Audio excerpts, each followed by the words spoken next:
ತಡ ಮಾಡದೆ ಮುಂದಿನ ರಾಶಿ ತುಲಾ ರಾಶಿಯ ಪರಿಣಾಮಗಳೇನು ಅಂದ್ರೆ ಗ್ರಹಣದ ಪರಿಣಾಮಗಳೇನು ಅನ್ನೋದನ್ನ ತಿಳಿಯೋಣ ವಿಠಲ್ ಭಟ್ರೆ. ತುಲಾ ರಾಶಿಯವರಿಗೆ ಲಾಭದಲ್ಲಿ ಗ್ರಹಣ ಆಗ್ತಾ ಇರತಕ್ಕಂಥದ್ದು ಖಂಡಿತವಾಗಿ ಲಾಭವಾಗಲಿದೆ. ಕರ್ಮಾಧಿಪತಿ ಲಾಭದಲ್ಲಿ ಗ್ರಹಣ ಅಂದ ತಕ್ಷಣ ಉದ್ಯೋಗದಲ್ಲಿ ನಿರುದ್ಯೋಗಿಗಳಿಗೆ ಉದ್ಯೋಗ ಪ್ರಾಪ್ತಿ, ಉದ್ಯೋಗದಲ್ಲಿ ಪ್ರಮೋಷನ್ನು, ಸ್ಯಾಲ್ರಿ ಹೈಕು, ಅನಿರೀಕ್ಷಿತವಾದ ದೊಡ್ಡದೊಂದು ಜವಾಬ್ದಾರಿ ಸಿಕ್ತು.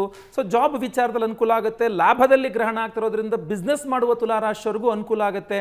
ಈ ಹಿಂದೆಂದೋ ಇನ್ವೆಸ್ಟ್ ಮಾಡಿದ್ದು ಇವಾಗ ಒಳ್ಳೆ ರೇಟಿಗೆ ಸೇಲ್ ಆಯಿತು ಅನ್ನೋ ರೀತಿಯಲ್ಲಿ, ಯಾಕೆಂದ್ರೆ ಲಾಭದಲ್ಲಿ ಚೆನ್ನಾಗಿದೆ ಅಂದ ತಕ್ಷಣ ಇವಾಗ ಸಡನ್ ಆಗಿ ಬಿಸ್ನೆಸ್ ಮಾಡಲಿಕ್ಕೆ ಆಮೇಲೆ ಶೇರ್ ಮಾರ್ಕೆಟ್ ಕಡೆಗೆ ಹೋಗಿ ಲಾಸ್ ಮಾಡ್ಕೊಂಡ್ರೆ ಸಂಬಂಧ ಅಲ್ಲ. ಮತ್ತೆ ಅದಕ್ಕೇನು ಹೇಳಿದ್ದು ನಾನು, ಹಿಂದೆಂದೋ ಇನ್ವೆಸ್ಟ್ ಮಾಡಿದ್ದು ಈಗ ಪ್ರಾಫಿಟ್ ಆಗುವಂಥ ಸಾಧ್ಯತೆಗಳು ತೀರಾ ಜಾಸ್ತಿ ಇದೆ. ಖಂಡಿತವಾಗಿ ಒಳ್ಳೆಯದಾಗಲಿ. ಬಟ್ ಚಂದ್ರಗ್ರಹಣದ ಶಾಂತಿ ದಾನಾದಿಗಳನ್ನು ಅವರು ಕರ್ತವ್ಯವನ್ನು ಪಾಲನೆ ಮಾಡಿದ್ರೆ, ಸರಿಯಾಗಿ ಚಂದ್ರಬಿಂಬ ದಾನ ಇತ್ಯಾದಿ ಮಾಡಿದ್ರೆ ಖಂಡಿತವಾಗಿ ಅನುಕೂಲ ಆಗುತ್ತೆ. ಶಾಸ್ತ್ರಿಗಳೇ, ವೃಶ್ಚಿಕ ರಾಶಿಯವರಿಗೆ ತುಂಬ ಚೆನ್ನಾಗಿದೆ. ದಶಮ ಸ್ಥಾನದಲ್ಲಿ ಗ್ರಹಣ ಸಂಭವಿಸಿದ್ರೆ ಒಳ್ಳೆಯ ಫಲವನ್ನು ಹೇಳಿದೆ.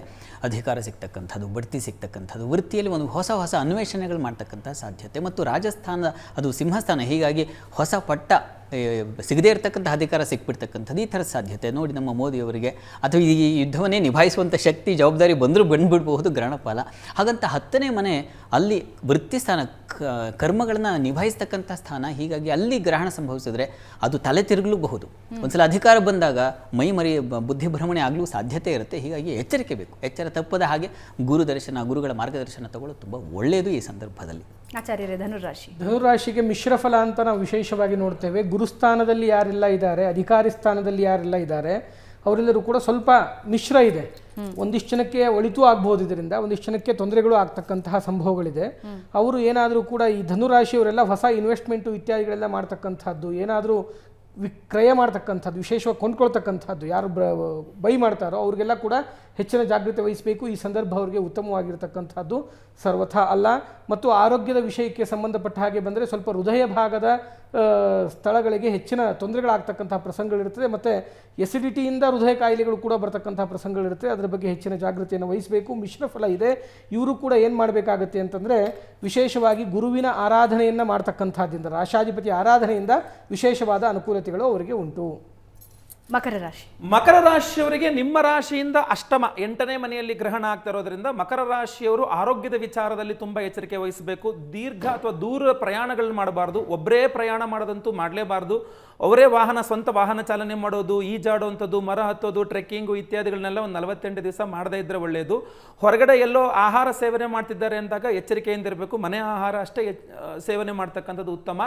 ಹಾಗೂ ವಿವಾಹಿತ ಮಕರ ರಾಶಿಯ ಸ್ತ್ರೀಯರು ಯಜಮಾನರ ಆರೋಗ್ಯದ ಬಗ್ಗೆಯೂ ಸಹ ತುಂಬ ಕೇರನ್ನು, ಎಚ್ಚರಿಕೆಯನ್ನು ತೆಗೆದುಕೊಳ್ಬೇಕು. ಸಪ್ತಮಾಧಿಪತಿ ಅಷ್ಟಮದಲ್ಲಿ ಗ್ರಸ್ತ ಆದಾಗ ಅವಿವಾಹಿತರಿಗೆ, ಮಕರ ರಾಶಿಯರಿಗೆ ವಿವಾಹದ ವಿಚಾರದಲ್ಲಿ ಫಿಕ್ಸ್ ಆಗಿರ್ತಕ್ಕಂಥ ಮದುವೆ ಮತ್ತೆ ಕ್ಯಾನ್ಸಲ್ ಆಗಿಬಿಡುತ್ತೆ ಅನ್ನೋ ಭಯ ಆಗ್ತಕ್ಕಂಥದ್ದು, ಆಲ್ರೆಡಿ ಮದುವೆ ಆಗಿರ್ತಕ್ಕಂಥ ಮಕರ ರಾಶಿಯವರಿಗೆ ಸ್ವಲ್ಪ ದಾಂಪತ್ಯ ಕಲಹಗಳು ಅಥವಾ ಆರೋಗ್ಯ ಬಾಧೆಗಳು ಈ ಥರ ಸಾಧ್ಯತೆ ಇರ್ತದೆ. ಬಟ್ ಗ್ರಹಣ ಅಶುಭ ಫಲ ಇರೋದ್ರಿಂದಾಗಿ ಗ್ರಹಣ ಶಾಂತಿ ಹೋಮವನ್ನು ಮಾಡಿ ಭತ್ತ ಹಾಗೂ ಹುರುಳಿಯನ್ನು ದಾನ ಮಾಡಿ ಚಂದ್ರಬಿಂಬ ದಾನ ಮಾಡ್ತಕ್ಕಂಥದ್ದು ಮುಖ್ಯವಾಗಿರುತ್ತೆ. ಶಾಸ್ತ್ರಿಗಳೇ, ಕುಂಭರಾಶಿ. ರಾಶಿಯವರಿಗೆ ನೋಡಿ, ಸಪ್ತಮ ಸ್ಥಾನವನ್ನು ಚಿತ್ತೋತ್ಥ ಸ್ಥಾನ ಅಂತ ಕರೀತಾರೆ. ಚಿತ್ತ ಕೆರಳುತ್ತೆ, ಏನೇ ಯೋಚನೆ ಮಾಡಬೇಕು ಗೊತ್ತಾಗೋದಿಲ್ಲ, ಮನಸ್ಸು ವಿಪ್ಲವವಾಗುತ್ತೆ, ಬುದ್ಧಿ ವಿಕಾರವಾಗುತ್ತೆ. ಹೀಗಾಗ ಸಾಧ್ಯತೆ ಜಾಸ್ತಿ.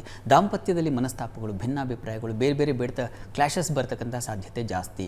ದೂರ ಪ್ರಯಾಣ ಇದ್ದರೆ ಅದಕ್ಕೆ ತೊಂದರೆಗಳಾಗ್ತಕ್ಕಂಥ ಸಾಧ್ಯತೆಗಳು ಜಾಸ್ತಿ ಇದೆ. ಬಹಳ ಎಚ್ಚರಿಕೆ ಬೇಕಾಗುತ್ತೆ ಕುಂಭರಾಶಿಯವರು ಆರೋಗ್ಯದಲ್ಲಿ ಬಹಳ ಮುಖ್ಯವಾಗಿ.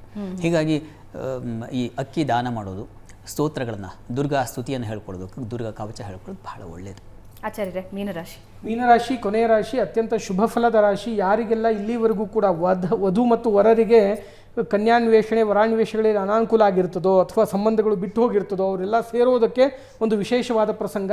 ಯಾವುದೋ ಒಂದು ವರಕನ್ಯಾ ಸಂಬಂಧ ಇರ್ತದೆ, ಅದು ಸುಮಾರು ದಿವಸದಿಂದ ಆಗಲ್ಲ ಅಂತ ಅಂದ್ಕೊಂಡಿರ್ತಾರೆ, ಅವರು ಮತ್ತೆ ಮರಳಿ ಬರ್ತಕ್ಕಂತಹ ಸಂಬಂಧ ಇತ್ಯಾದಿಗಳೆಲ್ಲ ಆಗುತ್ತೆ. ಅದೆಲ್ಲದೇನೆ ವಿಶೇಷವಾಗಿ ಮುಂಬಡ್ತಿಗಳು, ಇವ್ರಿಗೆ ಏನಾದ್ರು ಪ್ರಮೋಷನ್ಸ್ ಇತ್ಯಾದಿಗಳೆಲ್ಲ ಇದ್ದರೆ ಅತ್ಯಂತ ಸುಲಭವಾಗಿ ಸಿಗ್ತಕ್ಕಂತಹ ಪ್ರಸಂಗಗಳನ್ನು ಕೂಡ ಇವರು ವಿಷಯದಲ್ಲಿ ಕಾಣಬಹುದು. ಕೋರ್ಟ್ ವ್ಯಾಜ್ಯಗಳಿಗೆ ಸಂಬಂಧಪಟ್ಟಂತಹ ಏನೇ ಅನಾನುಕೂಲತೆಗಳಿದ್ದರೆ ಈ ಸಂದರ್ಭದಲ್ಲಿ ಏನಾದರೂ ನಮಗೆ ಅವಕಾಶಗಳಿದ್ದು ಅದನ್ನು ಮೂವ್ ಮಾಡಿಸ್ತಕ್ಕಂಥದ್ದಾದರೆ ಈ ಸಂದರ್ಭದಲ್ಲಿ ಅವರಿಗೆ ವಿಶೇಷವಾದಂತಹ ಅನುಕೂಲತೆಗಳನ್ನೆಲ್ಲವನ್ನು ಕೂಡ ಅವರು ವ್ಯಾಜ್ಯದಿಂದ ಮುಕ್ತರು, ಋಣದಿಂದ ಮುಕ್ತರು, ಬಹಳ ದಿವಸದಿಂದ ಇರತಕ್ಕಂಥ ಋಣಬಾಧೆಗಳು ಇತ್ಯಾದಿಗಳೆಲ್ಲ ಇದ್ದರೂ ಕೂಡ ಅದು ಎಲ್ಲ ಇದರಿಂದ ವಿಶೇಷವಾಗಿ ಅನುಕೂಲ ಆಗುತ್ತೆ. ಇವರು ಕೂಡ ಗೋವಿಗೆ ಒಂದು ಹಸಿರು ಹುಲ್ಲನ್ನು ಕೊಡೋದ್ರಿಂದ ಆಗ್ತಕ್ಕಂಥ ಲಾಭಗಳೆಲ್ಲ ಏನಿದೆ ಅದು ವಿಶೇಷವಾಗಿ ಪಡೆಯೋದಕ್ಕೆ ಅವಕಾಶಗಳು ಉಂಟು. ಅಂತಿಮವಾಗಿ ಶಾಸ್ತ್ರಿಗಳೇ, 1 ನಿಮಿಷದ ಸಮಯ ಇದೆ. ಅದರಲ್ಲಿ ಬಹಳ ಸಣ್ಣದಾಗಿ ಏನು ಮಾಡಬೇಕು, ಏನು ಮಾಡಬಾರ್ದು ಗ್ರಹಣ ಕಾಲದಲ್ಲಿ? ಅಲ್ಲ, ನಾವು ಆಹಾರ ನಿಷಿದ್ಧವನ್ನು ಹೇಳಿದೆ. ಮುಖ್ಯವಾಗಿ ಆಹಾರ ತಗೊಳ್ಳದೇ ಇರೋದು ಬಹಳ ಬೇಗ.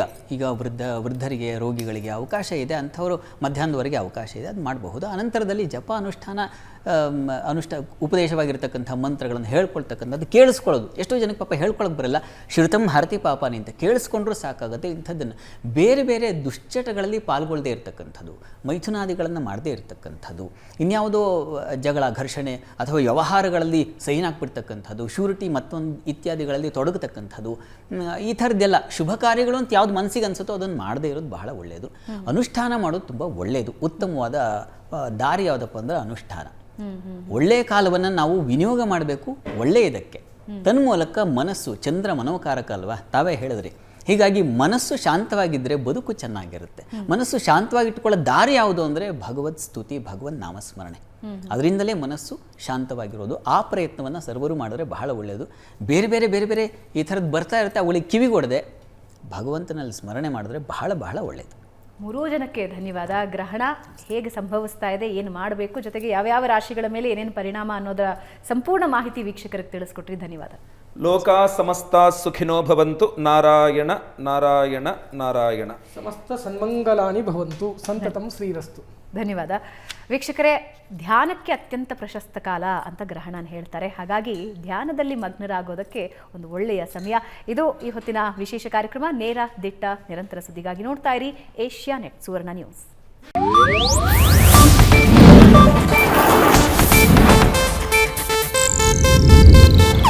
ಇದು ಏಷ್ಯಾನೆಟ್ ನ್ಯೂಸ್ ನೆಟ್ವರ್ಕ್ ಪ್ರಸ್ತುತಿ.